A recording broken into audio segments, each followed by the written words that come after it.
express my gender through a bunch of different realities that I inhabit, be it dance or music or fashion or just general ways of relating to people. I feel like I try to take a softer and more feminine approach to connecting and to relating with people. You know, like I said, be it through fashion or music or the art that I create or the dance that I'm involved in. My favorite way to express my gender is through dance. Expressing my gender is fun. It's a lot of fun to don my body with things that I feel good in, and it can be a mix of women's clothing or men's clothing. It can be a mix of binary clothing. Most of the time it's just shit I found off the street or something in a free bin, right? But if it has a little glitter on it, you know, it's good. Expressing my body in the summer is difficult, and going swimming is difficult. Right now I'm fortunate enough to live in Austin where it is legal to be topless and be sex assigned female at birth. So I can have my breast out. When I bind or wear a bra, that's when I feel dysphoria. My comfort level is in expressing myself, donning my body with clothing is never to bind. So I have to find places like Austin where I can go swimming and be free. Whenever I was living in Central America, I would just go to deserted beaches and be at one with my body and everything that is in nudity, and that's the way I express my gender. I express my gender a lot in the way I dress. I've always felt that I'm someone that kind of acts more feminine and presents more masculine. You know, when it comes down to it, what do these words mean, really?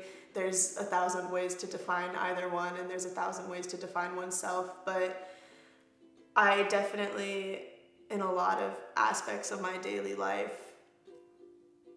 subconsciously and very consciously aim to pass as a masculine person, perhaps a kind of feminine masculine person.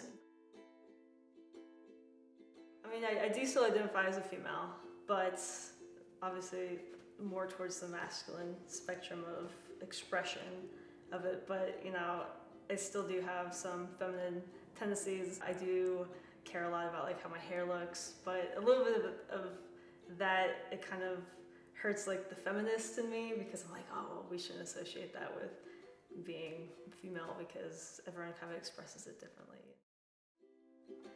I express my gender through my wardrobe mostly. I have a really hard time understanding gender roles, and when I was going to a gender therapist, she told me that I gender everything. So it made me realize that because I think about it all the time, I'm like hyper aware of how I'm expressing my gender. So because I am very fluid and I feel some days very comfortable with my body and others very uncomfortable with my body, I try to express that through the way that I dress, because I feel like my mannerisms are pretty much always the same, regardless of how I feel that day.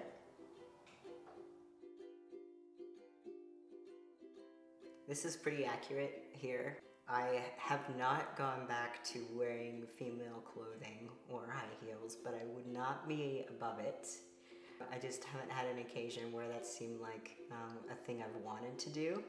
Because let's face it, high heels are really uncomfortable. They're just uncomfortable, and I really think that cis men should really understand that before they, you know.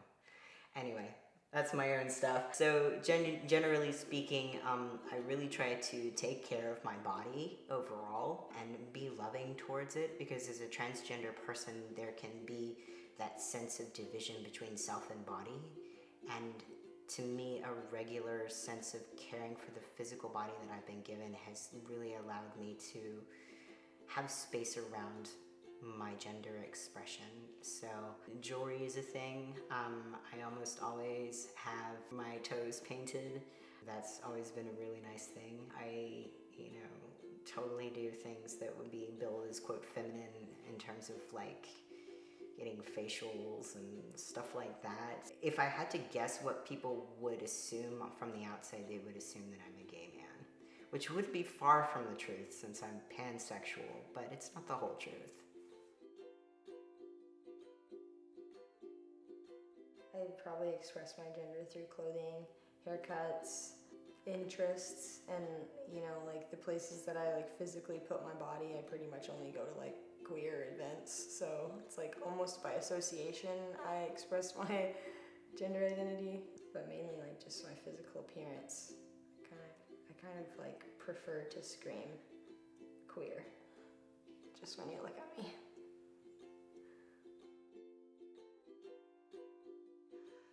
I think when it comes up most is if I'm in an environment with a lot of gay men, and I realize right then how invisible I am. Most of the time I walk around the world and I feel very myself, but it's just that contrast where I realize like they don't see me and they don't understand that me and my partner are just like them in our own way, even though we have different plumbing. Yeah, those are the moments where it gets me, and I can't find a comfortable way to physically express it. And then medically, like surgeries and things like that aren't a great fit for me. And also being fluid, it's kind of hard to say like, well, I want this off now, but on later, and I'm back and forth. So just kind of stuck.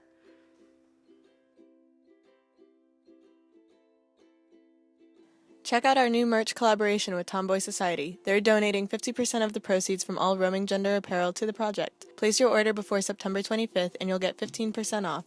Visit our friends at www.rodeo.com for your next pair of queer and trans-friendly undies. Don't forget to subscribe in order to catch the next Roaming Gender episode. The intention of Roaming Gender is to offer a platform for any and all folks to share their story on the intersectionality of their gender, race, class, ability, sexual orientation, religion, age, and nationality. If you're looking to get involved, donate, or be interviewed for Roaming Gender, visit us at www.roaminggender.com.